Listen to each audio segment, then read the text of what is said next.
Okay, Assalamu alaikum, everybody. So today we are going to start the class, and already in last class we started a new chapter, that is the risk and return, and today we'll continue that chapter. So already we finished the theoretical discussion of risk and return, different types of return and different types of risk. And today we'll calculate, or we'll learn something how to calculate the return and risk. So first of all, we want to discuss about the return. So already you know the return is expected return and actual return. Expected return means in your book you will find the definition 309 page number. The rate of return expected to be realized from an investment.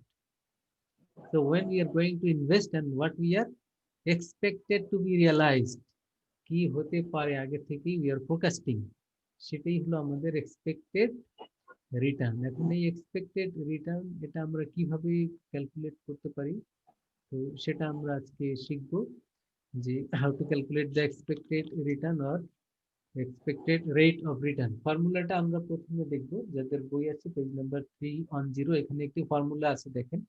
তো expected rate of return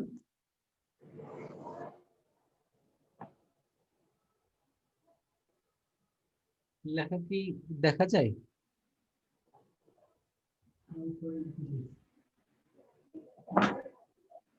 sir একটু sir একটু দেখা যাইতেছে না sir, আর একটু নিচে দিলে ভালো হয়। এখানে লিখলে আর একটু নিচে। হ্যাঁ স্যার, এখন দেখা যায় স্যার।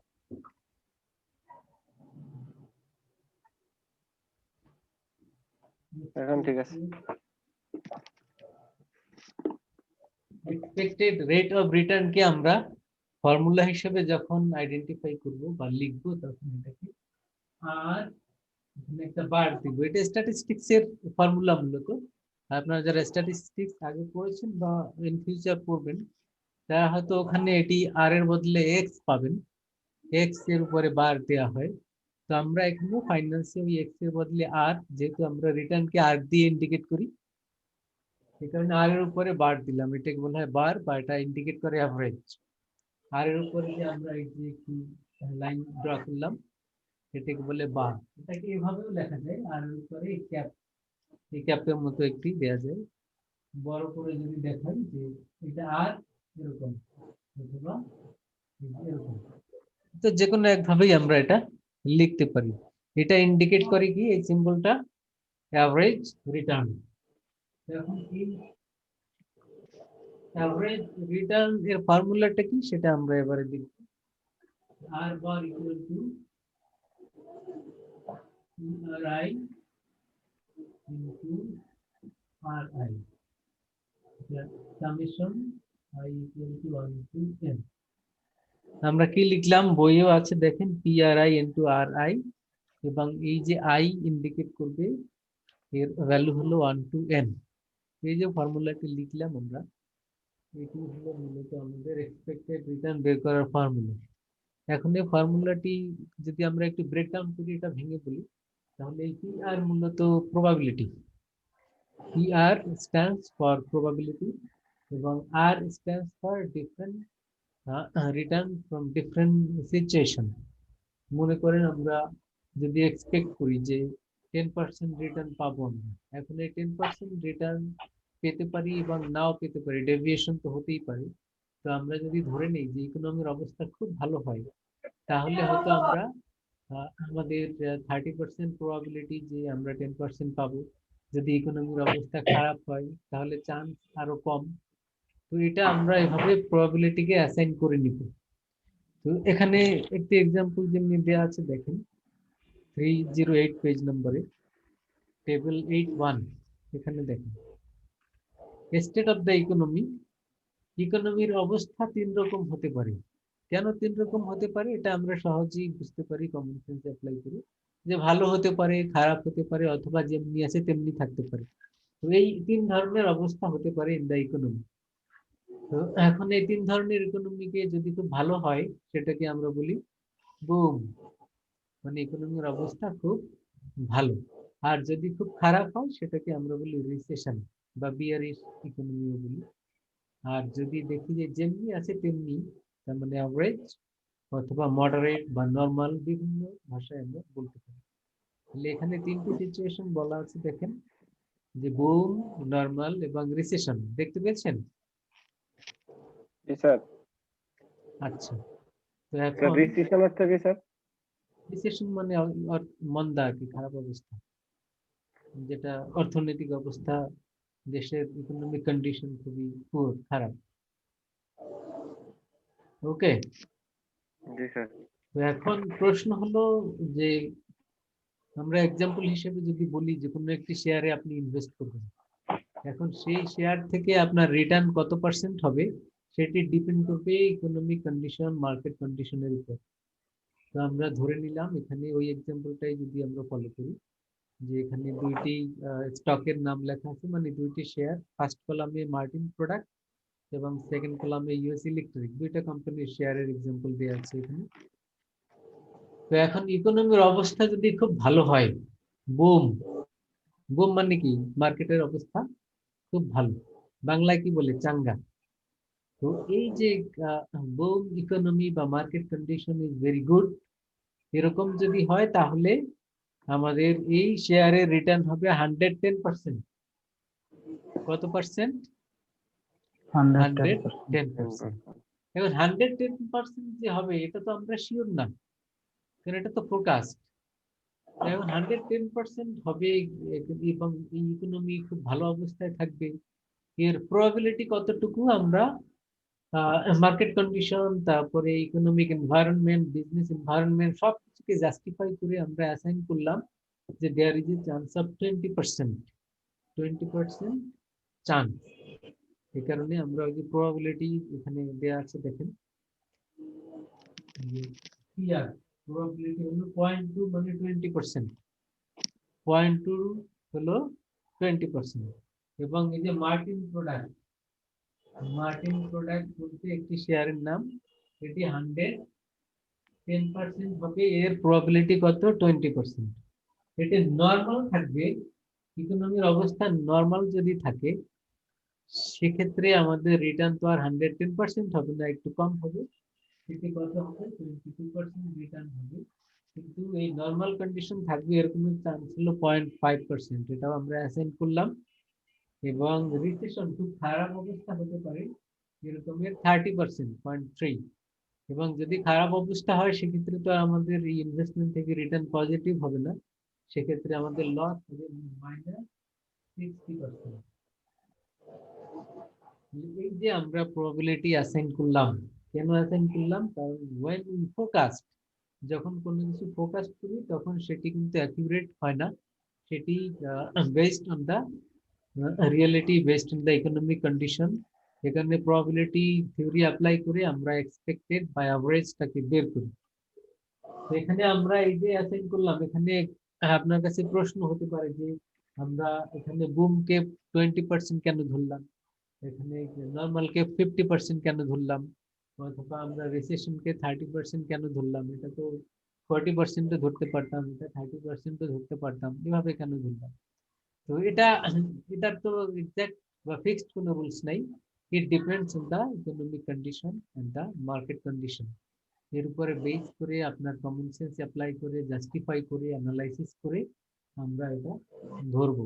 যেমনি এখন যদি আমরা বাংলাদেশে মার্কেট চিন্তা করি, আমরা কি বলবো যে আমাদের যেহেতু করোনা পরিস্থিতি চলছে, তো আগামী 1 বছরে আমাদের ইকোনমিক কন্ডিশন এখান থেকে একবারে মানে ইউ টার্ন নিয়ে খুব ভালো অবস্থায় যাবে এরকমের চান্স খুবই কম, এবং চান্স আছে সেটি খুব কম। তাহলে কত পার্সেন্ট কম সেটা আমরা অ্যানালাইসিস করে হয়তো বলতে পারি, আচ্ছা 20-30% হতে পারে যে ইকোনমি একেবারে ইউ টার্ন নিবে, খুব ভালো অবস্থায় চলে যাবে।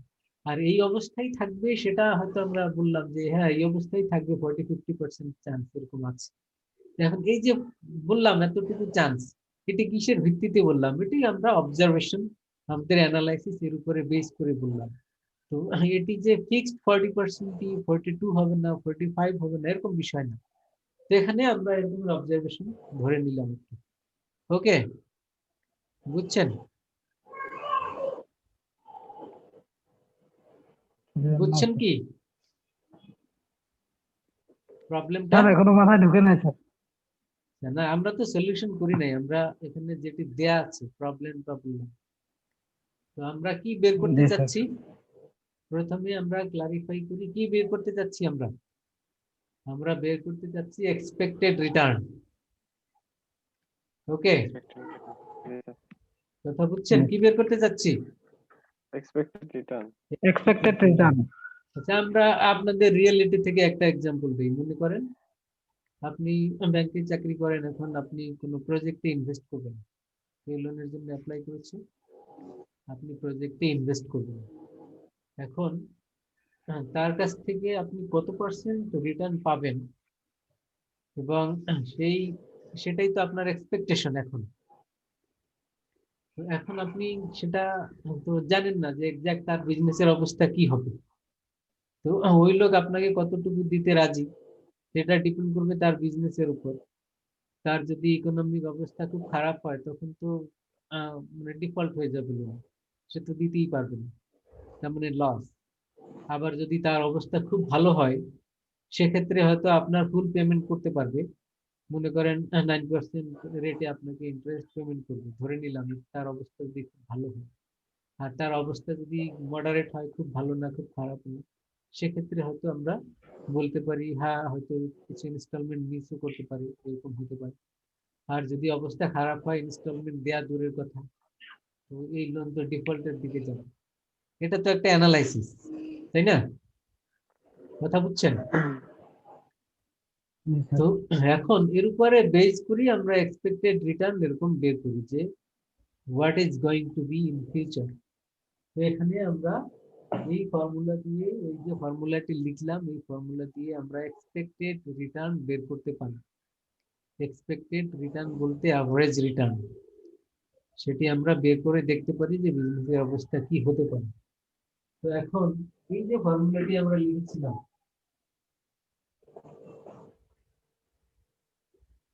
পিআর বলতে প্রবাবিলিটি, পিআর বলতে কি?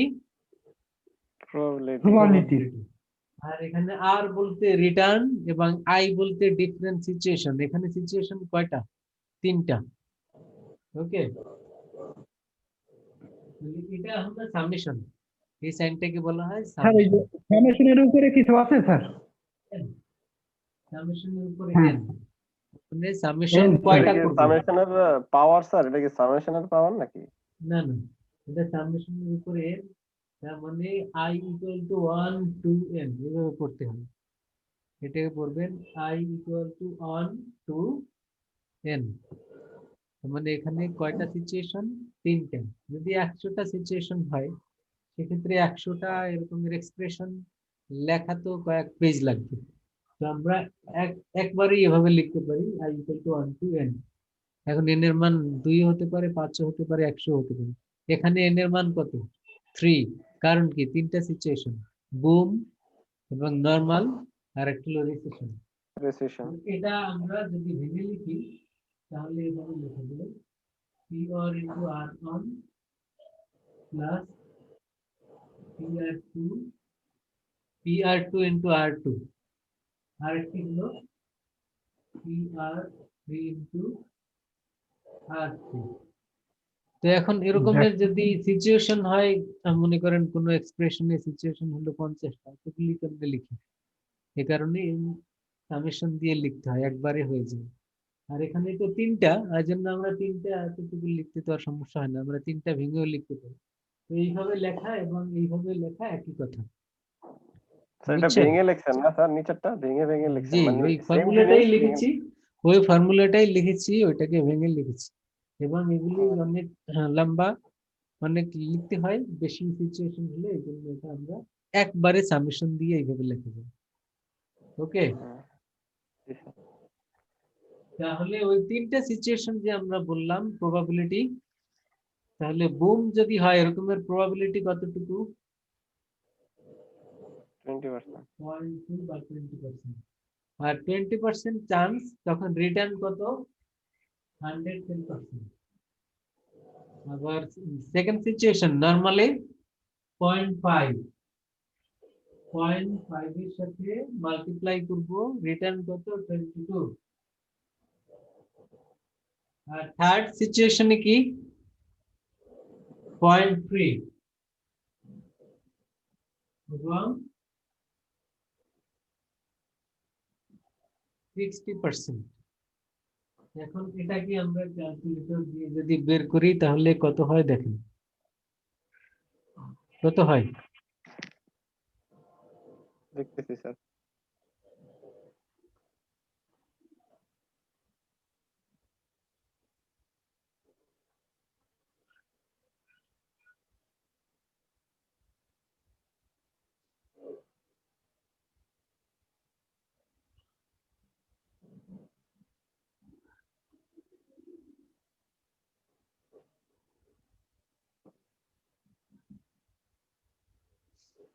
বুঝছেন?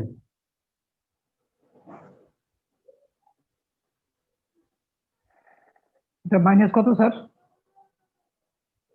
কোনটা? -80%। যদি ওটা মাল্টিপ্লাই করেন, গুণ করেন 0.3 এর সাথে 60%, তাহলে কত হয়? -18। এখন এগুলি প্লাস মাইনাস করলে কত হয়? প্লাস মাইনাস করে আমরা পাই 15%। তাহলে আর বার ইকুয়াল টু 15%।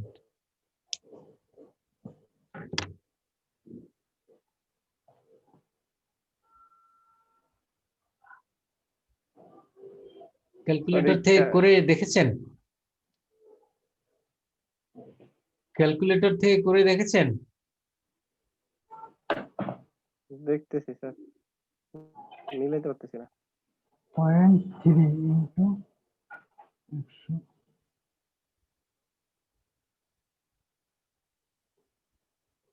100 সেন্টিমিটার।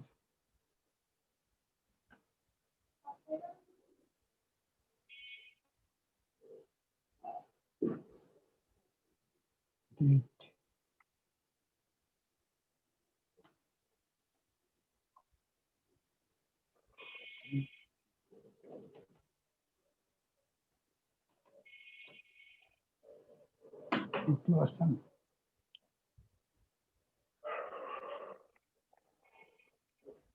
সবার আসছে কি 15%? স্যার আপনি একটু ক্যালকুলেটরটা দেখাইবেন কেমনে করবো? ক্যালকুলেটর কাছে আসতেছে না স্যার। হুম। এটা স্যার আপনি একটু ক্যালকুলেটরটা করে দেখেন। 0.2 আর 110 মাল্টিপ্লাই করলে কি হয়? আপনি ক্যালকুলেটর দিয়ে ই করেন, করলেই তো হয়। আসছে স্যার, 15% আসছে স্যার। তাহলে স্যার 22%। তারপরে স্যার 0.5 গুণ 22%, 11%।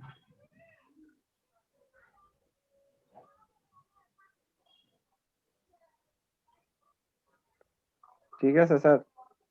করে করলেই বুঝবেন।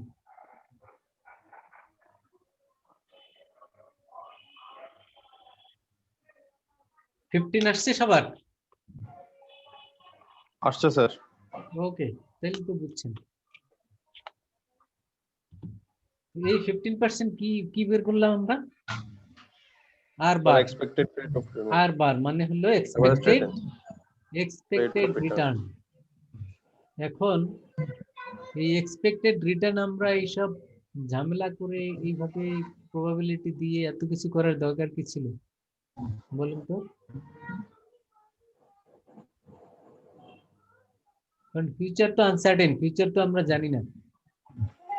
এই জন্য ভালো হতে পারে, খারাপও হতে পারে, অ্যাভারেজও হতে পারে। সব ধরনের সিচুয়েশন কনসিডারেশনে নিয়ে আমরা ক্যালকুলেট করে বললাম 15% ইট ইজ এক্সপেক্টেড। এখন আবার 15% যে প্র্যাকটিক্যালি হবেই শিওর, সেটা তো নাও হতে পারে। এটা তো আগেই বলেছি, চাওয়া এবং পাওয়া তো এক হয় না। আর যদি এক হয়েই যায়, fine, there is no risk. কথা বুঝছেন? তাহলে এই 15% হলো অ্যাভারেজ রিটার্ন ফ্রম কি মার্টিন প্রোডাক্ট শেয়ার। এটি একটি শেয়ার এর রিটার্ন। এবং আরেকটি পাশে আরেকটি কলাম আছে দেখেন, ইউএস ইলেকট্রিক। ইউএস ইলেকট্রিকের রিটার্ন গুলিও দেওয়া আছে 20%, 16% এবং 10%।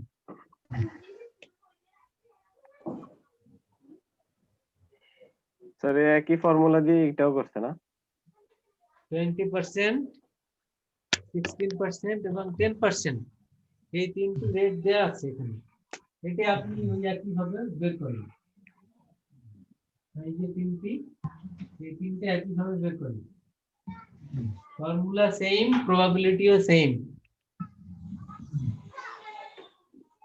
সেম ফর্মুলা, সেম প্রবাবিলিটি, তাহলে এখানে আপনি শুধু চেঞ্জ করবেন তো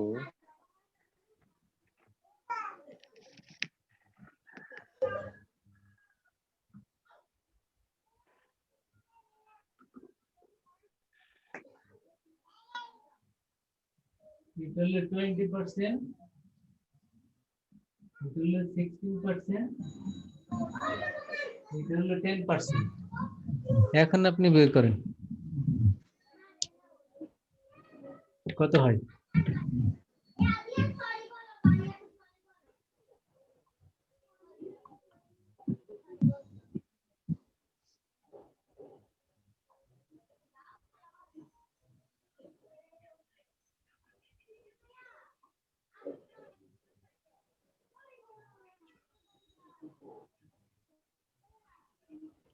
কত আসে বলেন?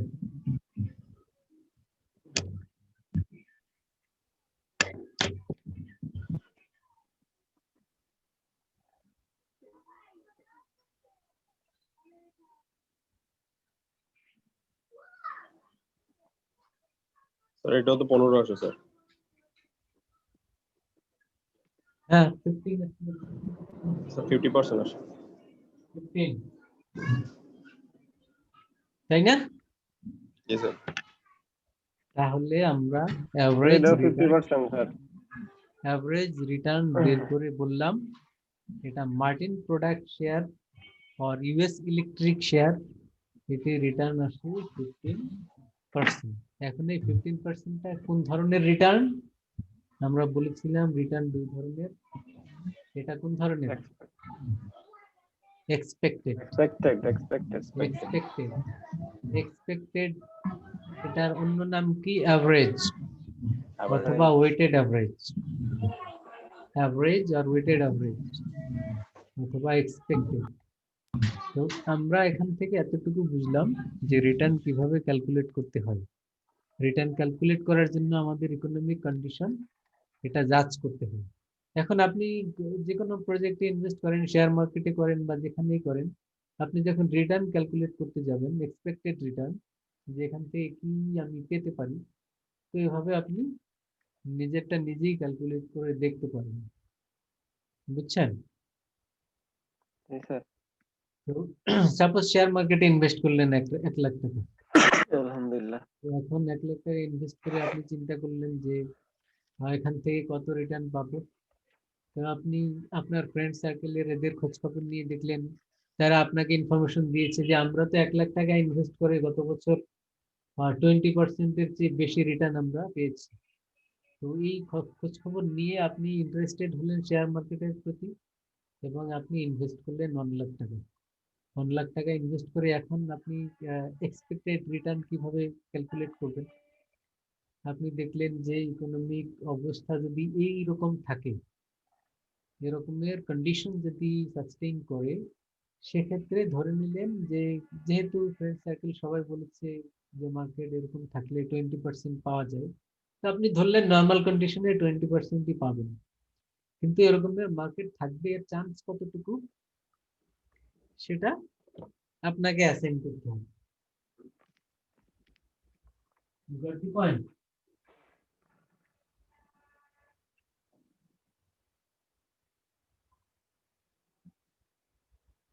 এক্সাম্পলটা খেয়াল করেন, শেয়ার মার্কেটে ইনভেস্ট করে আপনি কত পাবেন?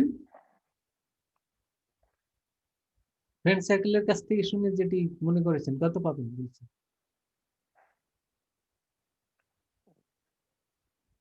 শুনেননি?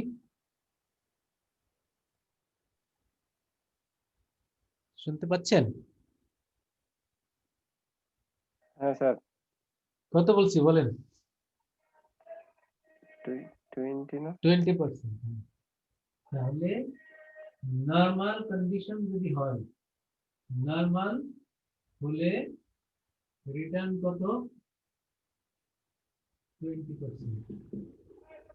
এই 20% ধরলাম কিসের ভিত্তিতে? ওই যে আশেপাশের লোকজনের কাছ থেকে শুনলাম যে ওরা ইনভেস্ট করেছে গত 1-2 বছর, মার্কেট মোটামুটি চলছে, এই মোটামুটি অবস্থায় তারা অন অ্যান অ্যাভারেজ 20%-এর মতো পোর্টফোলিও রিটার্ন পেয়েছে। ওই শুনে আমরা নর্মাল কন্ডিশনে 20% ধরলাম। এখন মার্কেট যদি খুব ভালো হয়, বুম, মার্কেট খুব ভালো হতে পারে এরকমের চান্স, এরকমের চান্স আমরা বেশি ধরতে পারি না, কারণ এখন করোনা প্যান্ডেমিক, তারপরে মার্কেট এখন অবস্থা, যারা শেয়ার মার্কেটে আছে সব সময় তো আর মার্কেট অবস্থা স্যার ভালো থাকে না। হ্যাঁ, তো ভালো তো মানে- থাকে না। মানে- এসব খোঁজ খবর নিয়ে আমরা জেনে বুঝলাম যে খুব ভালো হয়ে যাবে এরকমের চান্স কত বেশি চান্স নাই। তো ধরলাম আমরা যে 15% চান্স আছে, একেবারে কম চান্স। 15% তো 100%-এর তুলনায় অনেক কম। তো আমরা ধরলাম বুম, মানে খুব ভালো অবস্থায় যাবে মার্কেট, এরকমের 15%। কিন্তু ওই ভালো অবস্থায় গেলে আবার আমার রিটার্ন কিন্তু, সবাই তো 20% বলেছে, রিটার্ন কিন্তু আমার আসবে সেক্ষেত্রে 50%। কিন্তু এরকমের চান্স অনেক কম। কিন্তু এই নর্মাল কন্ডিশনই থাকবে, এই নর্মাল কন্ডিশনই থাকবে এরকমের চান্স আমরা ধরলাম 50%, 50-50 যে নর্মাল হবে।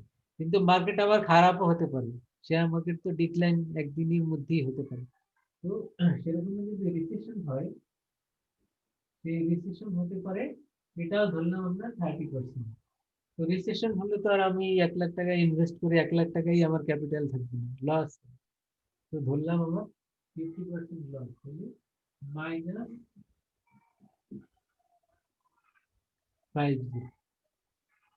এখন এখান থেকে আমার এক্সপেক্টেড রিটার্ন কত বের করুন।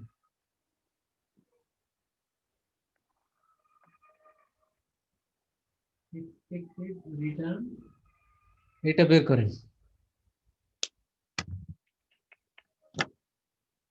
পারবেন না? চেষ্টা করি স্যার। করেন।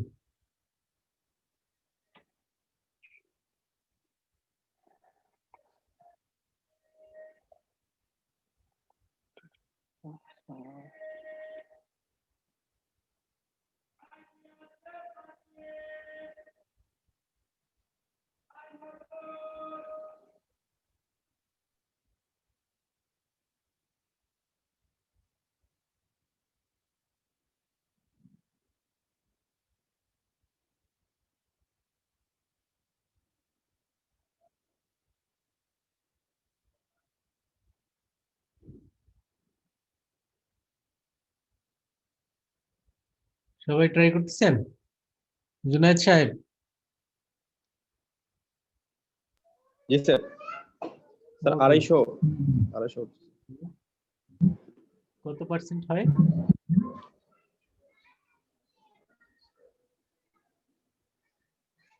250 আসছে স্যার। 50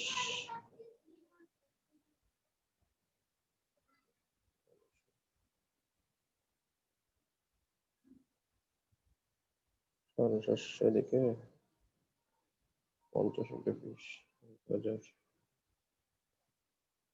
1000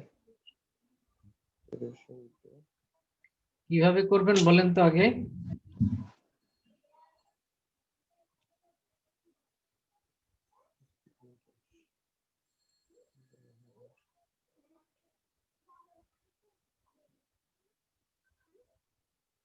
হবে 1750 স্যার 250 আসছে স্যার। 250 কেমনে হয়? স্যার এটা কি স্যার ওই স্যার উপরে স্যার 50 এর উপরে স্যার এটা কি স্যার? এটা এটা কি রিটার্ন স্যার আর 50? আর লিখেছি আর। স্যার 50 20 এইটা এরপরে কিন্তু- -50 স্যার। এইটা কিন্তু -15, মাইনাস ধরতে হবে মাইনাস কিন্তু। -50 মাইনাস না ধরলে কিন্তু আবার উল্টা রেজাল্ট হবে। 15 গেল 50 গেল 50 20 গেল 30 50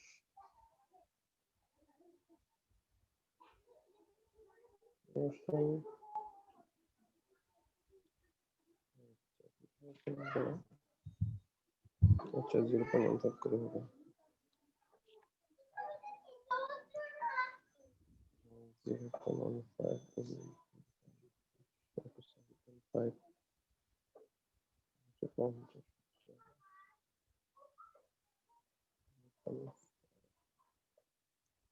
50.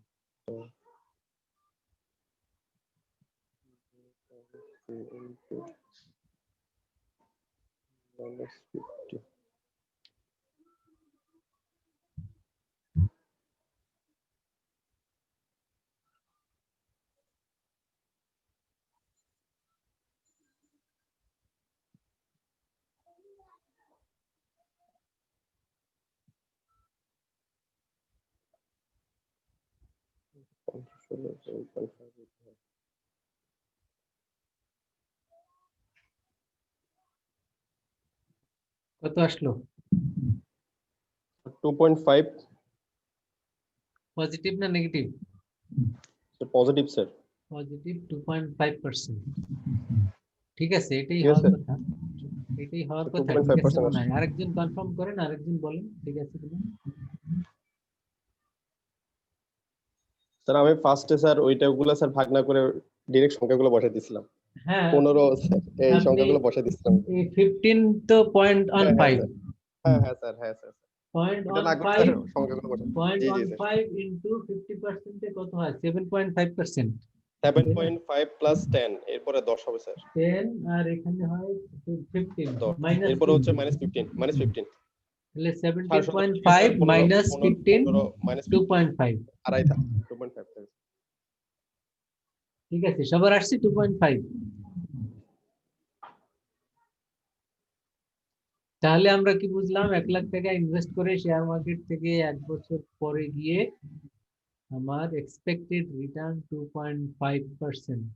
যদিও সবাই বলেছে, ফ্রেন্ড সার্কেল আশেপাশের লোকজন 20% রিটার্ন অনেক গুণগান করেছে, অনেক পজিটিভ কথা বলেছে শেয়ার মার্কেট সম্পর্কে, কিন্তু আমি নিজে যখন এক্সপেক্টেড রিটার্ন ক্যালকুলেট করলাম তখন দেখলাম যে না, 1 বছরে তো আমার আসে 2.5%। তাহলে আবার রিস্ক, তো এখানে যাওয়ার দরকার কি? ব্যাংকই তো 4% দিচ্ছে, তো বা 6% দিচ্ছে, তো এখানে রেখে দিন। তাহলে তো আর আপনি শেয়ার মার্কেটে যাচ্ছেন না। তো এরকমের ইনভেস্টমেন্ট ডিসিশনে এক্সপেক্টেড রিটার্ন ক্যালকুলেশন এই কারণে ইম্পর্টেন্ট। আর আপনি এটা ক্যালকুলেট না করলে গুজব শুনে সবার কাছ থেকে শুনতেন, হ্যাঁ শেয়ার মার্কেট খুব ভালো, অবস্থা খুব ভালো, অনেক রিটার্ন পাবো, ব্যাংকে রাখলে তো তুমি 6% পাচ্ছ, শেয়ার মার্কেটে ইনভেস্ট করলে তুমি 20% পাচ্ছ। এই কথা শুনে ইনভেস্ট করে বছর শেষে দেখা গেল পাচ্ছেন 2.5%। কথা বুঝছেন এবার? সবাই কি শুনতে পাচ্ছেন? জি স্যার শুনতে পাচ্ছি। জি স্যার। তাহলে এক্সপেক্টেড রিটার্ন কেন আমরা বের করি? Is it clear? কেন বের করি? To take investment decision. কিভাবে বের করি? To take By investment. applying this formula and applying the probability distribution formula. Probability distribution এই সিস্টেম অ্যাপ্লাই করে আমরা এক্সপেক্টেড রিটার্ন বের করি। এতটুকু ক্লিয়ার কিনা, বুঝছেন কিনা বলেন, না বুঝলেও বলেন।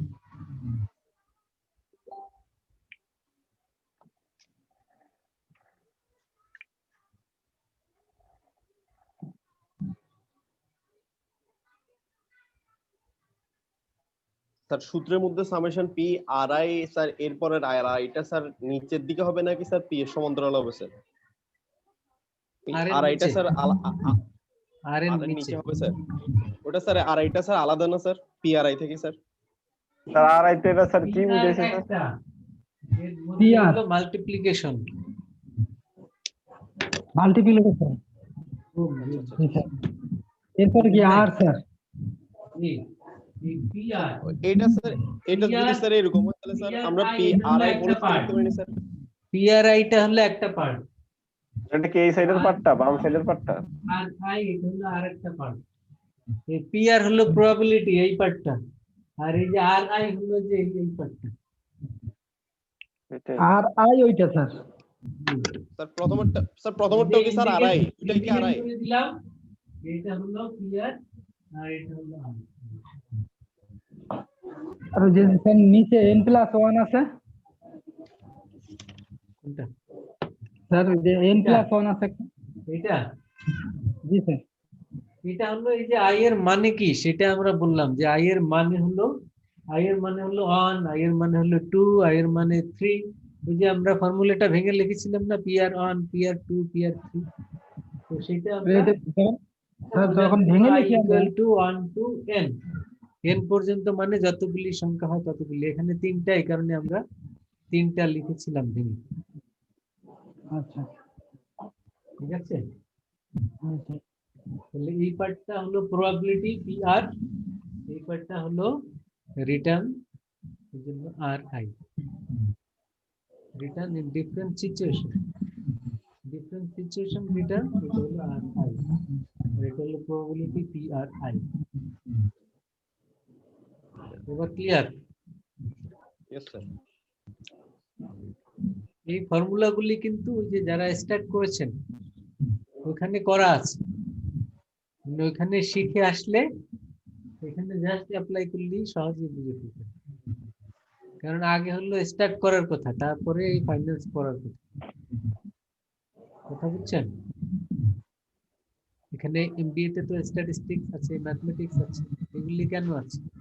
কারণ ওগুলির বিজনেস ইমপ্লিকেশন আছে, ওগুলির বিজনেসের ব্যবহার আছে।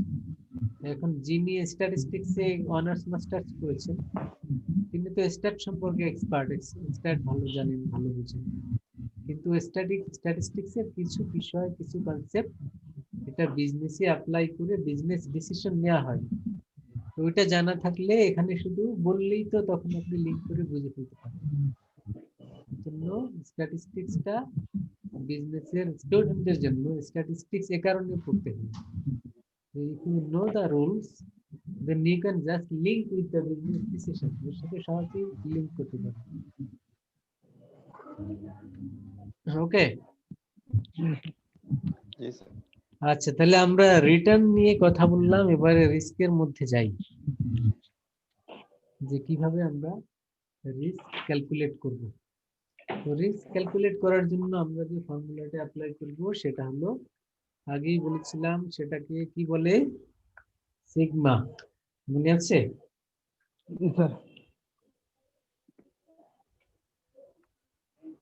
ওইটাও কিন্তু স্ট্যাটের ফর্মুলা। জি স্যার। ওইটাও স্ট্যাটের ফর্মুলা, যদি জানা থাকে যাদের আগে থেকে তাদের বুঝতে সুবিধা। তো এটা আমরা ফর্মুলাটা লিখি কোনটা, ভ্যারিয়ান্স। ভ্যারিয়ান্স কিভাবে লিখে, এইভাবে লিখে, সিগমার উপরে একটা স্কয়ার দিলে এটাকে বলে ভ্যারিয়ান্স। এই ভ্যারিয়ান্সের যে স্ট্যাটের ফর্মুলাটা সেটা আমরা আগে লিখবো, আর আই মাইনাস আর বার এর স্কয়ার এর সাথে ইনটু পিআর, এটা হলো প্রবাবিলিটি পিআরআই।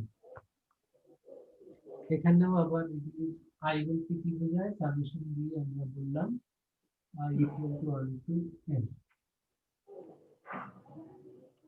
এই একটা পার্ট আর মাইনাস আর বার এর হোল স্কয়ার এর সাথে মাল্টিপ্লাই বা গুণ PRI। এটা করলে আমরা রিক্সের ফর্মুলা স্যার, রিস্ক, এটা তো বেজাল দেখা যাইতেছে। এটা স্ট্যাটের ফর্মুলা, এটা আগে জানা থাকলে তো আপনার সুবিধাই হতো। স্যার ওটা তো সিগমার স্কয়ারটা না? জি, সিগমার উপরে স্কয়ার, এটা হলো এটা ভ্যারিয়েন্স বের n+1 করা। এটা n+1 স্যার এই ফর্মুলাটা তো দেখা যায় মুখস্থ করে রাখতে হবে। হ্যাঁ, এটা তো আপনার জানা থাকতে হবে, মানে মনে রাখতে হবে। তো এখানে n+1 কই পেয়েছেন, আর মাইনাস আর বার, ওটা এই যে মনে রাখবেন। সামেশনের নিচে কি স্যার? সামেশনের নিচে হলো i equal to 1। i = 1। জি স্যার।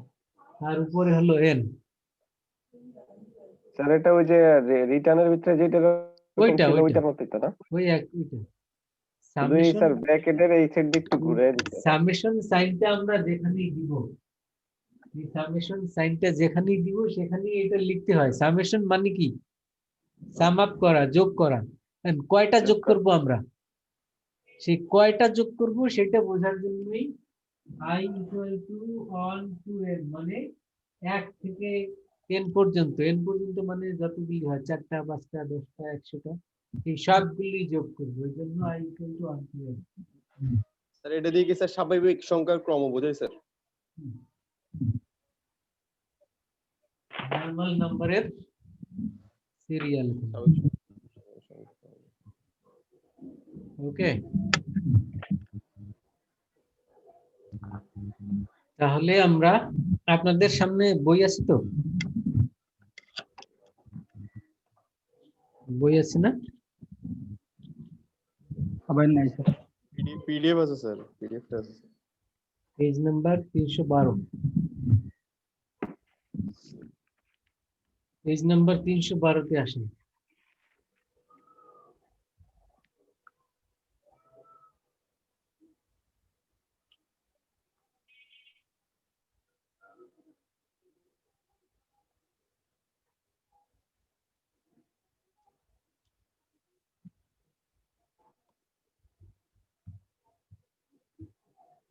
তিনশো 12 পেজ নাম্বার। জি স্যার।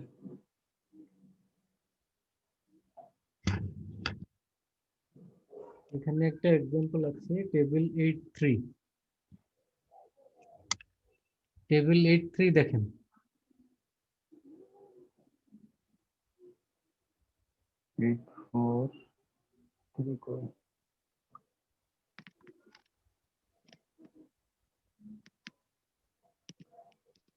আমরা এর আগে রিটার্ন বের করেছিলাম, মার্টিন প্রোডাক্ট প্রথমে বের করেছিলাম না? স্যার মনে আছে মার্টিন প্রোডাক্ট? জি স্যার। আচ্ছা, ওই সেম एग्जांपलটাই যদি আমরা ওটা তো আমরা এক্সপেক্টেড রিটার্ন বের করেছিলাম, এবারে ওই শেয়ারে যদি রিস্ক বের করি তাহলে কি হয়, এবারে রিস্ক বের করলে কি হয় সেটা যদি আমরা দেখি, তাহলে ফর্মুলায় বসালেই হবে। জাস্ট ফর্মুলায় বসান আপনি। তাহলে ফর্মুলায় বসালে কি হয়, এখানে আর আই বলতে R1 R2 R3। R1 কত ছিল মার্টিন প্রোডাক্টের ক্ষেত্রে বলেন? R1 কত ছিল দেখে বলেন। 110 নাকি? 110 ছিল না? জি জি স্যার। স্যার 110। 110 ছিল। তাহলে 110 মাইনাস আর বার তো আমরা বের করেছি 15 এর স্কয়ার। আর R2 কত ছিল? 22 না? 22 স্যার। 22 মাইনাস স্যার এই 50 টা কোথা থেকে আসলো স্যার? এটা বুঝলাম না স্যার। 22 মাইনাস 15। 50 টা কোথা থেকে আসলো স্যার? 15 তো আর বার আগে আমরা বের করলাম না, এক্সপেক্টেড রিটার্ন। ও আচ্ছা আচ্ছা। তাহলে এটা হলো R2 আর R3 কত? একটু বড় করে দেখালে ভালো আর হয়। 3 sir 60 sir, minus 60। Minus 60 minus 15 এর স্কয়ার। হ্যাঁ পুরো দেখেন না। স্যার লাস্টে দিয়ে বুঝে দিতেছেন না স্যার। ওটা আপনি লিখেন, আমি তো আবার বলছি। মাইনাস 60 হলো R3, এর সাথে লিখবেন মাইনাস 15, বা আমি এর পাশে আবার নিচে লিখে দিচ্ছি মাইনাস 60 মাইনাস 15 এর স্কয়ার। এটা হলো লাস্ট পার্ট, বুঝছেন? স্পষ্ট না লেখাটা আপনি দেখে দেন। যে আমি বলে দিচ্ছি তো আবার, বইও লেখা আছে, দেখে লিখেন। প্রথমে কি লিখেছি, 110 মাইনাস 15 এর স্কোয়ার। এরপরে লিখেছি 22 মাইনাস 15 এর স্কোয়ার। তারপরে লিখেছি মাইনাস 60 মাইনাস 15 এর স্কোয়ার। এখন এটা আপনি ক্যালকুলেটর দিয়ে করেন, করে কত আসে বলেন। কিন্তু স্যার এখানে আর এটা কোথায় স্যার? এই যে খেয়াল করেন এখানে, খেয়াল করেন এইটা লিখেছি এই পার্টের সাথে, আর এটা ক্লিয়ার আছে না? জি স্যার। জি ক্লিয়ারটা কিন্তু এর সাথে সাথে লিখতে হবে। এটা এখানে মিস হয়েছে, এখানে লিখেন। প্রথমটা ছিল পয়েন্ট 2 ছিল না প্রথমটা? 0. স্যার 0.2 স্যার, প্রথমটা 0.2 আর 0.5 এর পরেরটা কত ছিল? 0.5 লাস্ট হচ্ছে 0.3 0.5 আর লাস্টেরটা ছিল 0.3। 0.3। মানে সবগুলির সাথে ওটা আছে, কারণ এটা হলো এই যে পিআর, আর এই যে ব্র্যাকেটের মধ্যে লিখলাম এটা হলো এইটা। এখন জাস্ট এটা বসান, ওটা ক্যালকুলেট করলেই হবে। করে কত হয় দেখেন। স্যার এই যে মাঝখানে যেটা স্যার, এই যে এটা কি, যে মাঝখানে যেটা স্যার, এই যে 22 মাইনাস 50 এর আগে স্যার এটা কি দিলেন মাঝখানে? এটা কি যে গুণ? প্রবাবিলিটি 0.2, সবগুলির সাথে প্রবাবিলিটি আছে তো। 0.2 না স্যার এখানে? 0.2, 0.5, 0.3, তিনটার সাথে তিনটা লিখে দিয়েছি। আচ্ছা একটা হলো 0.2, সেকেন্ডটার সাথে 0.5, আর থার্ডটার সাথে 0.3।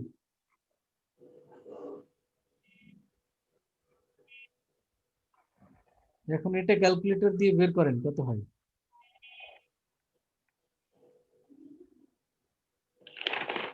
এরপরেরটা হলো 22।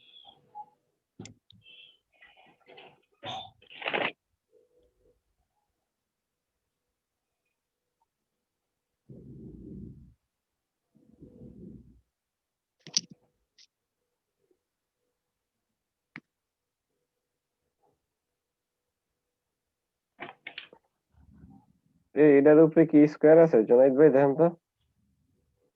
কোনটার উপরে ভাই? এই যে 110 মাইনাস 50, এরপরে এই যে পার্সেন্টেজ উপরে স্কোয়ার, এটা যা যা হ্যাঁ স্কয়ার। এরপরে 22 স্কোয়ার কি ফুলটার উপরে তো ইয়েটা হবে না, রেজাল্ট হবে না? হ্যাঁ 110 মাইনাস 15 আর কি, এটার উপরে স্কয়ারটা হবে। এরপরে 22 মাইনাস কত? স্যার 22 মাইনাস 15 স্যার 15, 15 সব 15 বাদ যাবে আর কি স্যার, 15 বাদ যাবে স্যার। এটার সাথে গুণ হইলে 0.5 না?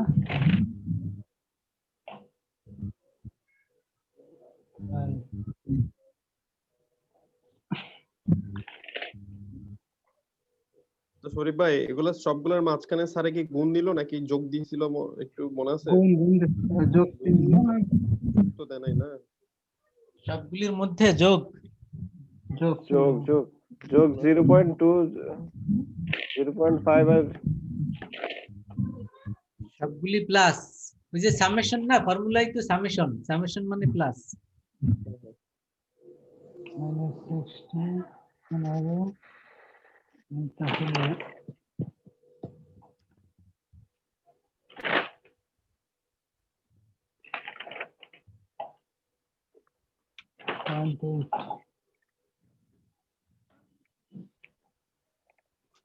সবগুলি সাম আপ করলে কত হয়? 110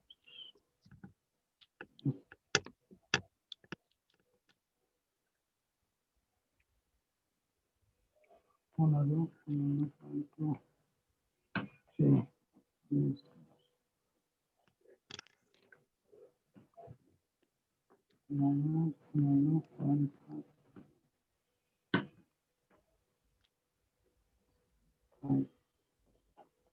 সবগুলি সাম আপ করেছেন? করতে স্যার।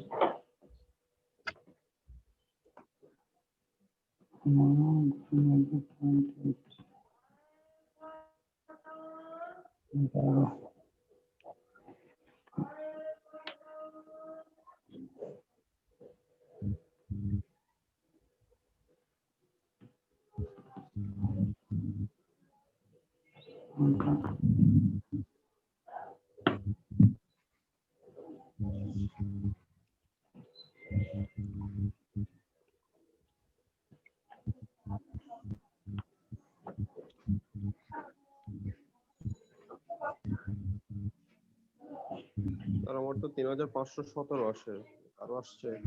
3517, ঠিক আছে তো? ঠিক আছে স্যার। জি, 1999 3517 তাহলে ভ্যারিয়েন্স ইকুয়াল টু আসলো 3517। জি স্যার। আচ্ছা, এখন স্ট্যান্ডার্ড ডেভিয়েশন কত আসবে, মানে স্কয়ার বাদে? স্কয়ারটা তুলে দিলে এটি হবে √1 3517। এটা স্কয়ার রুট করেন, এটার স্কয়ার রুট করলে কত হয়? স্যার 59.304।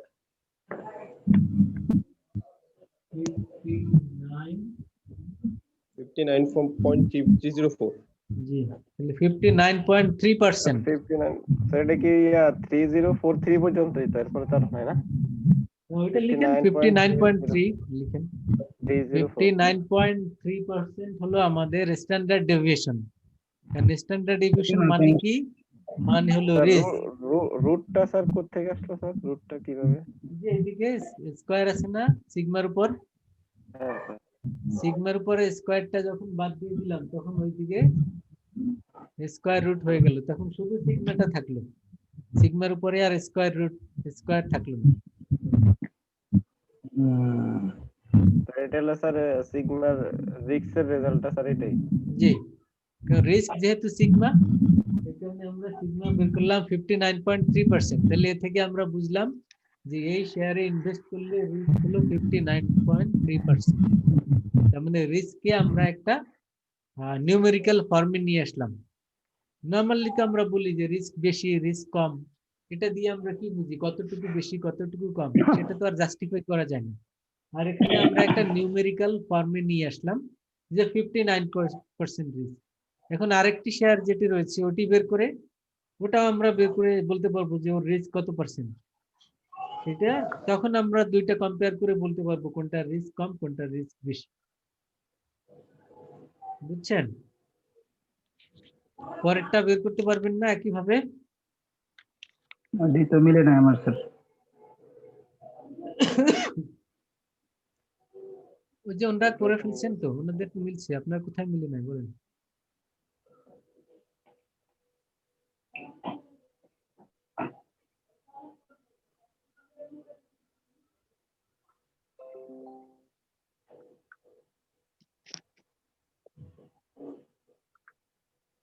স্যার আপনি একটু করে দেন স্যার এখানে। করতে পারি না। এই যে এটা তো বসানো আছে, এখন বাকিটা তো ক্যালকুলেটরের ফাংশন।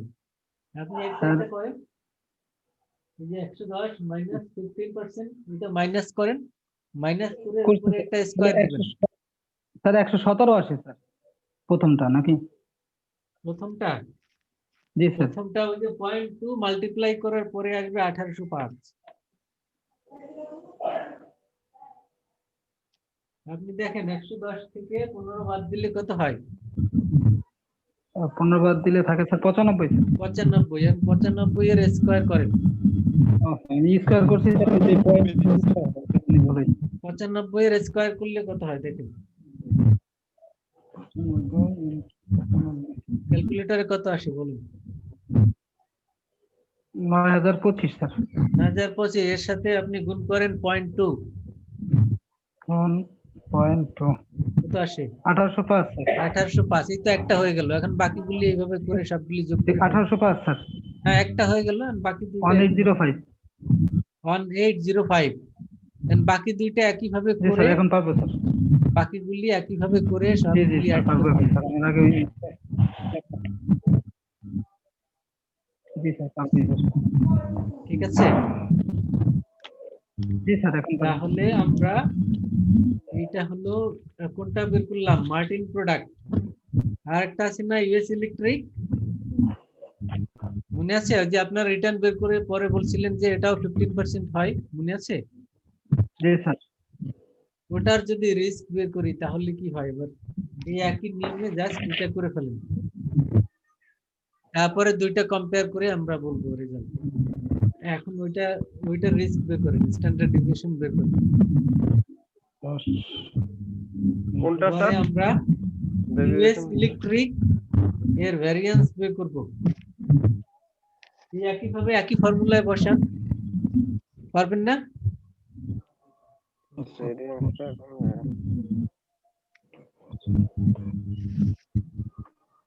আরে বাবা,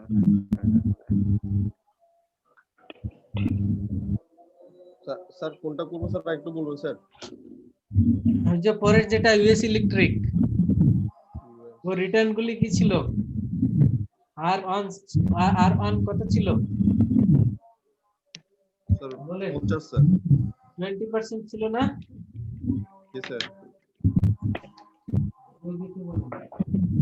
0.2 তাহলে আমরা যদি ওর ভ্যারিয়েন্স বের করতে চাই সেক্ষেত্রে প্রথমেই আমরা কি করব, 20% মাইনাস 15% এর স্কয়ার করে এর সাথে 0.2 মাল্টিপ্লাই, লাগবে স্যার। ঠিক আছে? জি স্যার। এর পরের ফ্যাক্টরটা লিখেন, পরের ফ্যাক্টরটা ছিল 16 16 তাই না? তাহলে 16 টাও লিখেন, পরের ফ্যাক্টরটা যদি আমরা লিখি তাহলে 16% মাইনাস 15% ইনটু 0.5, এখানে প্লাস দিয়ে এর পরের ফ্যাক্টরটা লিখেন, এটা কত? 10 স্যার। 10%, তাহলে 10% মাইনাস 15% স্কয়ার ইনটু 0.3। এখন এই সবগুলি অ্যাড করেন, একটু বের করে যোগ করেন।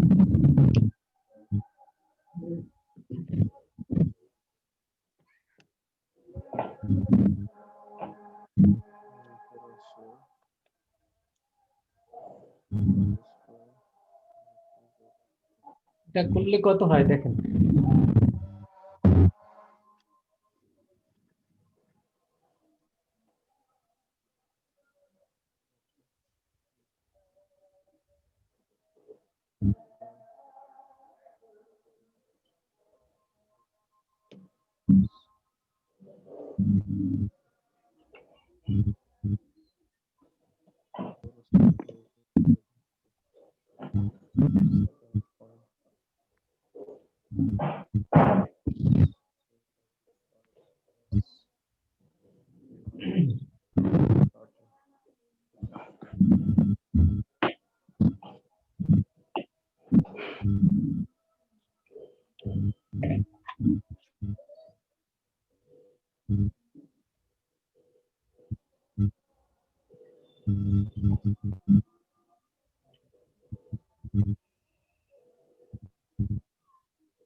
এটা 13 আছে স্যার।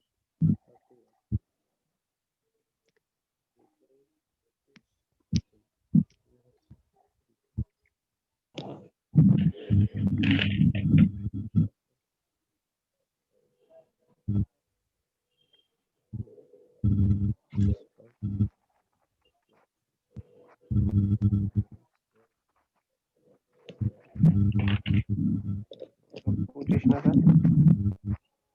কত হয়?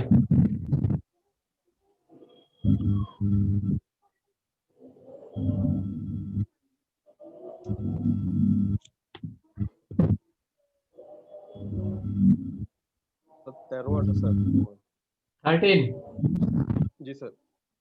তাহলে ওইটা একইভাবে স্কয়ার রুট করেন।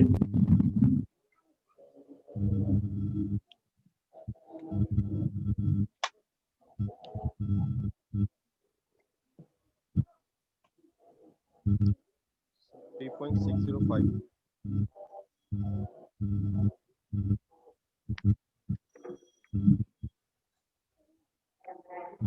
স্কয়ার রুট করলে কত হয়?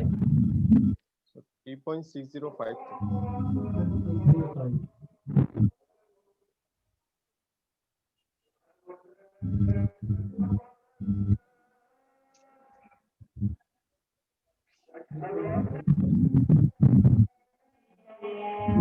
তার মানে 3.6% হলো এর রিস্ক। আর মার্টিন প্রোডাক্টে কত বের করেছিলাম? 59.3%। 59%। তো এখন আমরা সহজে ডিসিশন নিতে পারি যেটা রিস্ক বেশি আমরা সেখানে ইনভেস্ট করব না, যেটা রিস্ক কম সেখানে করব। তাইলে কোথায় করব? এখানে।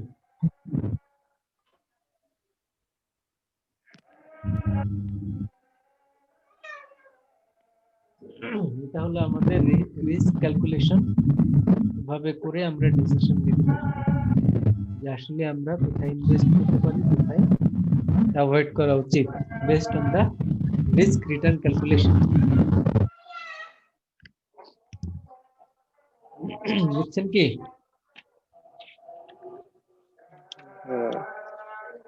বাকিরা করেননি?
বাকিরা করেছেন?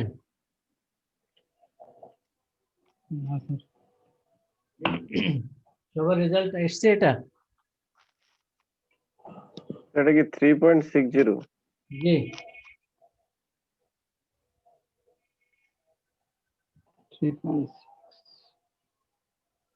3.6 আসেনি? যে জুনায়েদ সাহেব দিয়ে দিচ্ছি তো, ওটার সাথে ওইটা ঠিক আছে, ওইভাবে করলেই হবে। স্যার গ্রুপে দিয়ে দিছি স্যার। স্যার এটা স্যার একবারে করতে গেলে সবগুলা ভেজাল লেগে যায় স্যার। কেন ভেজাল লাগবে? এটা ওই ভেঙে ভেঙে করবেন, মানে প্রত্যেকটা পার্ট আলাদা আলাদা করে করতে হবে, তাহলে ধরেন ঝামেলা হবে না। একটার সাথে স্যার করতে গেলে ক্যালকুলেশনটা স্যার মানে দেখি যে একটার সাথে ওইটা করতে গেলে একবার ইয়ে করতে গেলে ভেজাল লেগে যায়, মিলেই না, পরে আবার করে মিলে না। ভাইঙা ভাইঙা করলে হয়তো আর কি মিলে। ভাঙে ভাঙে করলে আপনার সুবিধা হবে। ক্যালকুলেটরে একবারে লেখার দরকার কি, আপনি খাতায় লিখতে পারেন।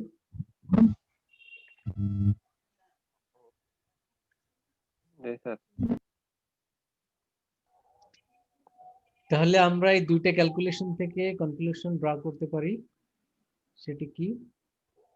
যে if we compare the risk of two security, একটি হলো মার্টিন প্রোডাক্ট আর হলো ইউএস ইলেকট্রিক, সেক্ষেত্রে the risk of US electric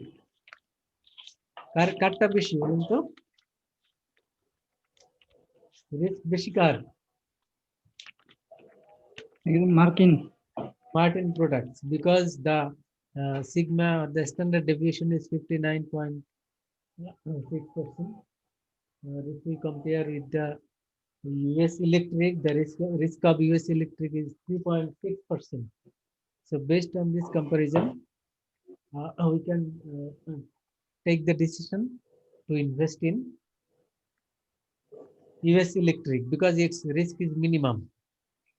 এবং আমরা যদি compare করি return, if we compare the return, so return is same because 15% average return or expected return in both cases. আমরা দুই ক্ষেত্রেই দেখেছিলাম expected return 15%. তাহলে যেহেতু দুইটাতেই 15%, আমরা কোনটাতে ইনভেস্ট করব সেটি আমরা শিওর ছিলাম না। যখন আমরা রিস্ক ক্যালকুলেট করলাম তখন আমরা দেখলাম যে ইউএস ইলেকট্রিকের রিস্ক কম, তখন আমাদের ডিসিশন মেকিংটা সহজ হয়ে গেল যে যেখানে রিস্ক কম সেখানে আমরা ইনভেস্ট করব। আর রিটার্ন ক্যালকুলেট করে যদি বেশি পেয়ে যেতাম তাহলে যেটার বেশি রিটার্ন সেটাতে আমরা ইনভেস্ট করব, আর রিস্কের ক্ষেত্রে যেটা কম রিস্ক সেখানে আমরা ইনভেস্ট করব। ওকে,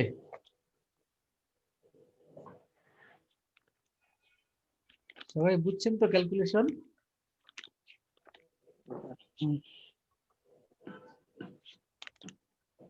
তাহলে আপনারা বাসায় ট্রাই করবেন 8.1 8.2 মানে এই চ্যাপ্টারের প্রথম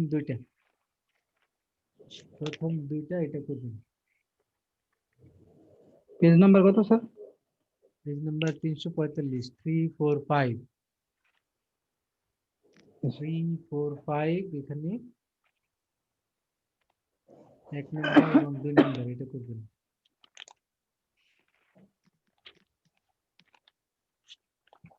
ঠিক আছে, বুঝছেন সবাই? 1 নাম্বার 2 নাম্বার কই 8.1 আর 8.2 জি, এই দুইটা ট্রাই করবেন এই একই নিয়মে। এখানে এক্সপেক্টেড রিটার্ন বের করতে হয়, আর একটা পার্ট এক্সপেক্টেড রিটার্ন, আর 8 9 নাম্বারটা করবেন ওখানে রিস্কও বের করতে হয়। এই টোটাল তিনটা বাসায় ট্রাই করবেন, হোমওয়ার্ক থাকলো 8.1 8.2 এবং 8.9। জি স্যার। এটা করলে আমরা আজকে যা করলাম এটা বুঝে থাকলে আপনি এই তিনটা শুধু সহজেই করে ফেলতে পারবেন। স্যার আপনার ভিডিওটা একটু শেয়ার করে দিন স্যার আমাদের। হ্যাঁ ইনশাআল্লাহ শেয়ার করে দেব, সমস্যা নেই। এটা গেল স্যার আমাদের একটা। কি সামনের শুক্রবার ক্লাস হবে নাকি বন্ধ বলতেছে? কত তারিখ কিসের বন্ধ? না এক 30 স্যার বললেন ডিসেম্বর। 25শে ডিসেম্বর। ও আচ্ছা, সরকারি ছুটি হলে তো সরকারি বন্ধ। যদি গভর্নমেন্ট হলিডে হয় সেক্ষেত্রে বন্ধ থাকবে, নোটিশ পেয়ে যাবেন, সমস্যা নেই। এই দ্বিতীয় কথা হলো আগামী ক্লাসে আমরা যে আমাদের মার্কস ডিস্ট্রিবিউশনের মধ্যে আমরা বলেছিলাম 10% অ্যাটেন্ডেন্স, তারপরে 10% আমাদের অ্যাসাইনমেন্ট, 10% ক্লাস টেস্ট আমরা একটা নিয়েছি, আরো একটা নিব এই চ্যাপ্টার শেষ হোক, আর দু একটা ক্লাস পরে আরেকটা নিব। আর যেটি অ্যাসাইনমেন্ট এন্ড প্রেজেন্টেশন আছে ওর জন্য আপনাদের কিছু টপিক দিয়ে দিব, আপনারা সবাই জাস্ট প্রিপারেশন নেবেন এবং 2-3 মিনিট করে বলবেন। তো ওইটার উপরে একটা 10 মার্কস রয়েছে, তো এই হলো টোটাল 30 মার্কস এইদিকে, আর দুইটা পরীক্ষাতে হলো 70 মার্কস, মিড টার্মে 30 আর প্রেজেন্টেশন ফাইনালে 40। প্রেজেন্টেশন কি স্যার দেখে দেখে বলতে হবে? প্রেজেন্টেশন আপনি প্রিপারেশন নিয়ে রাখবেন, বলার সময় দেখবেন কেন, বলার সময় আচ্ছা হয়তো একটু ইয়ে করতে পারেন, হেল্প নিতে পারেন, বাট দেখে দেখে পড়বেন না। তো এখন আপনাদেরকে এক একটা টপিক দিব আগামী ক্লাসে। আগামী ক্লাস বলতে আগামী শুক্রবারে হোক বা তারপরে শুক্রবারই হোক, যেদিন হবে সেদিন আপনারা টোটাল স্টুডেন্ট হলেন 8-9 জন, তাহলে আগামী ক্লাসে 4 জন প্রেজেন্ট করবেন। এই 4 জন কে কে? আজকে তো 4-5 জন টপিক আছে, কি দিয়ে দিবেন স্যার? টপিক দিয়ে দিব আজকে, কি করতে হবে আচ্ছা সব বলে দিব আগামী ক্লাসে। তাহলে এখানে তো 4 জন আছে। স্যার আমি ইকরাম হোসেন স্যার। জি, আমিও করবো স্যার। দিয়ে দেন স্যার আমাদেরকে দিয়ে দেন। আচ্ছা আমাকে দেন তাহলে টপিক দিয়ে দেই। প্রথমে দিব কাকে? কবির সাহেব, জি স্যার। আপনি রিস্ক রিটার্ন এর উপরে করবেন হ্যাঁ স্যার। অথবা অন্য টপিকও করতে পারেন। টপিক হলে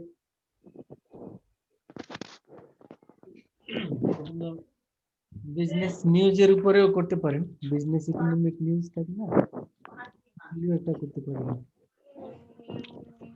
কি লিখবে স্যার? বিজনেস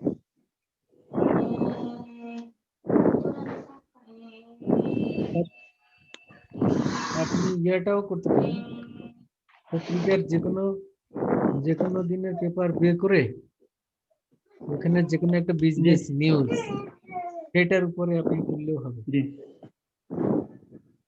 আচ্ছা আমি এখানে একটা বলে দেই, এটা আমার সামনে আছে আর কি।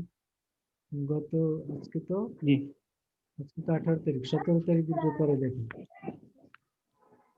banks to sell out কোনটা another স্যার?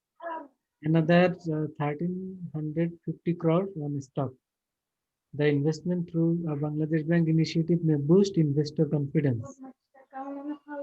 এই নিউজটা আপনি পড়বেন ভালো করে, পড়ে এটার উপরে প্রেজেন্ট করবেন 3-4 মিনিটে। এখানে কি বলা হয়েছে সেটাকে আপনার মতো করে আপনি বলবেন।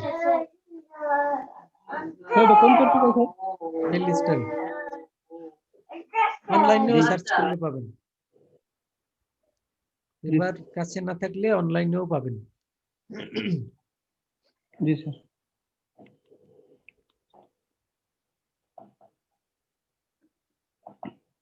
কবির ভাই লেখালেন ভালো। দেখতে পাচ্ছেন? ডেইলি স্টার লিখছি। দেখতে পাচ্ছেন নিউজটা? স্যার স্যার আমি অবশ্য অন্য জায়গায় ঢোকাচ্ছিলাম। ব্যাংকস টু সেল আউট, এই যে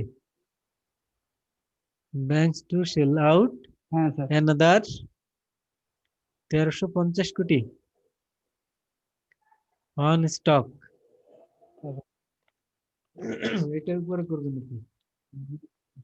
কবির ভাই নিচে কিন্তু COVID-19 রেস্ট্রিকশন দেওয়া আছে, আর ওটা বলেন না। হ্যাঁ না, কোভিড-19 না, এই যে ব্যাংকের নিউজটা, এই যে ব্যাংকস হ্যাঁ দিয়ে ঠিক আছে স্টার্টিং স্যার, যেটা, আসলে banks to sell out another sell out 1350 crore, বা এটা লিখে রাখেন, তাইলে আপনি ওই নেট থেকে বের করে নিতে পারবেন। পেপার না থাকলেও আপনি নেট থেকে বের করে নিতে পারবেন, এই লাইনটা লিখে গুগলে সার্চ করলে ডেইলি স্টারে আসবে। Banks to sell out another 13 1350 crore 350 crore on stock. on its stock. Don't do this. Don't do this to me, okay? G sir ঠিক সেই আছে, একটাই টপিক আমার। এইটা এটার টপিক, উপরেই। এই নিউজটা পড়বেন ভালো করে, এর মধ্যে অনেক কথাবার্তা আছে। তো এইটা জি, স্যার। সুন্দর করে বলবেন এখানে কি বলা হয়েছে এবং ব্যাংকগুলি কি করবে, কেন করবে, এই কাজটি কি আগে এটা ডিসক্রাইব করবেন, বলবেন, এবং এটা করলে ইনভেস্টরদের কনফিডেন্স ফিরে আসবে কিভাবে, শেয়ার মার্কেট কিভাবে ঘুরে দাঁড়াবে, এই কথাগুলি এখানে আছে। আবার এই যে কিছু হাইলাইটেড পয়েন্ট আছে, এগুলি ভালো করে দেখলে আপনি বুঝবেন। ওকে, আপনার মতো করে এটা আপনি আমাদেরকে বোঝাবেন, মানে মনে করবেন যে আমরা এই নিউজটা পড়ি নাই, তো এখন আমাদেরকে এটা জি। বোঝাবেন এখানে কি বলা হয়েছে। ঠিক স্যার আছে, এইসব স্যার এই টপিক গুলো স্যার নিজের করে লিখলে বললেই তো হবে, মানে একদম হুবহু তো পেপার মতো না না হলে হবে আপনি না। তো দেখে লাইন বাই লাইন পড়বেন না, আপনি টপিকটা বলবেন। মানে স্যার নিজের মতো করে আর কি টপিকটা বললে হবে। হ্যাঁ, নিজের মতো করে বলবেন এখানে কি হয়েছে, অবশ্যই ইংলিশে বলবেন, বাংলায় না। তো সেটা আপনি আপনার মতো করে নোট তৈরি করে নেন, কিছু পয়েন্ট আউট করে নেন কি কি বলবেন, সেগুলি এগুলো পুরো আগে দুই একবার পড়েন, পড়লে মেইন পয়েন্টগুলি, হাইলাইটেড পয়েন্টগুলি নোট করেন, তারপরে আপনার মতো করে বলেন যে এখানে এই যে 1350 কোটি টাকার ঘটনাটি কি, এটি শেয়ার মার্কেটে তারা ইনভেস্ট করবে, কেন করবে, এটা করলে কি হবে, এটা করার উদ্দেশ্য কি, তো এটি বাংলাদেশ ব্যাংক একটা ইনিশিয়েটিভ নিয়েছে, কেন নিয়েছে, এই যাবতীয় কোশ্চেনের আনসারগুলি এখানে খুঁজে পাওয়া যাবে। সেগুলি আমরা জিজ্ঞেস করলে, আমরা এগুলি এ সম্পর্কে জানি না, ওটা ধরে নিয়ে আপনি বলবেন, এবং আমরা যদি জানতে চাই এই সম্পর্কে আমাদেরকে বোঝাবেন। ওকে, জি স্যার আচ্ছা, তাহলে অন্যরাও এরকমের এক একটা নিউজ নিতে পারেন, আর যদি না পারেন বললে আমিও দিতে পারি। স্যার আমরাও কি তাহলে এই বিজনেসের উপরে যে কোনো একটা টপিক বলবো স্যার? জি, বিজনেস রিলেটেড আবার হতে হবে, সেটাই আপনি নিজে খুঁজে নেন, না পারলে। স্যার আপনি দিয়ে দিলে ভালো হতো মনে হয়। আচ্ছা, এই পেপারে উপরে আরেকটা আছে, এটা করেন আপনি। একরাম সাহেব, জি স্যার, জি স্যার। এই যে উপরেরটা প্রথমটা করেন আপনি, দেখতে পাচ্ছেন? প্যান্ডামিক, স্যার এটা কাজ না স্যার। জি, pandemic slowdown green finance initiative, জি স্যার, এটার উপরে করবেন। Pandemic slowdown green finance initiative, institute. এটা জি আপনি স্যার, একটু আমি ভালো করে পড়বেন। গ্রিন ফাইন্যান্স বলতে কি বোঝায় এটা বুঝাবেন আমাদেরকে, এবং এই জি স্যার। প্যান্ডেমিকের কারণে কিভাবে ব্যাংকের গ্রিন ফাইন্যান্স ইনিশিয়েটিভ গুলি স্লো ডাউন হয়ে গেল, আগের চেয়ে কমে গেল, এটার কারণটা কি, স্যার এই আরেকবার বিষয়ে একটু দেখি স্যার প্যান্ডেমিক পুরো লেখাটা স্যার। এই বিষয়টা আপনি আরেকবার সুন্দর একটু করে দেখি স্যার প্যান্ডেমিক। আমাদেরকে বোঝাবেন। ওকে, ঠিক আছে স্যার, ঠিক আছে স্যার। তাহলে দুইজনেরটা হয়ে গেল, বাকিরা? Pandemic shows. স্যার এটা কার? একরাম বাইরে দিছেন স্যার? জি, হ্যাঁ হ্যাঁ, ও, ঠিক আছে। তাহলে বাকিরা নিজেরা নিতে পারবেন? স্যার আমরা বিজনেসের উপরে একটা টপিক বললেই তো হবে স্যার। বিজনেসের উপরে টপিক রিলেটেড হতে হবে আর কি। এটা ওকে স্যার। মানে পেপারে তো অনেক টপিক থাকে, সেগুলি সবগুলি হবে হবে না, বিজনেস, ইকোনমিক্স, মার্কেট এই রিলেটেড হতে হবে আর কি। Okay sir. বাকিরা নিজেরা করবেন? দুইজন দিলাম। আর হলো শরীফ সাহেব, আপনি আমরা করতে নিজেরা পারবেন করে না? নেব স্যার। স্যার আমরা নিজেরা করে নেব স্যার। ওকে ফাইন, তাহলে শরীফ সাহেব ওকে, তিনজন ওকে হলো। আর আর কে আছেন? জুনায়েদ সাহেব শুনতে পাচ্ছেন? জি স্যার, শুনতে পাচ্ছি স্যার। স্যার একটা স্যার ইংলিশ পত্রিকা নিয়ে স্যার একটা টপিক সিলেক্ট করে নিন। পারবেন না? পারবো স্যার। ওকে, তবে খেয়াল করবেন নিউজটা যাতে economics, business, finance, bank, market এই রিলেটেড হয় যাতে। জি স্যার। ওকে, ওকে স্যার। তাহলে আমরা তো মোটামুটি 5 জনকে বলে ফেললাম। এই 5 জন আগামী ক্লাস, নেক্সট ক্লাস যেদিনই হোক সেদিনই আপনারা 5 মিনিট ম্যাক্সিমাম টাইম পাবেন, 5 মিনিট। 5 মিনিট। আর অডিয়েন্স আমরা যারা শুনবো, আমরা হয়তো দু একটা কোশ্চেন করতে পারি না বুঝলে, সেগুলি আবার আমাদেরকে বোঝাবেন। তো সেই অনুযায়ী জি আপনি স্যার, ইনশাআল্লাহ চেষ্টা করব। এটা ভালো করে পড়ে প্রিপারেশন নিয়ে রাখবেন, এবং এটা কিন্তু 10 মার্কস। জি স্যার। ওকে স্যার, আপনি ভালো মতো সবাইকে যদি বোঝাতে পারেন, সবাই যদি বলে হ্যাঁ আমরা বুঝছি, তাহলে জি স্যার, ভালো মার্কস পাবেন ইনশাআল্লাহ। ইনশাআল্লাহ স্যার। ওকে, তাহলে আজকে এখানে শেষ করছি। ওকে স্যার, আসসালামু আলাইকুম স্যার। আসসালামু আলাইকুম। আসসালামু আলাইকুম।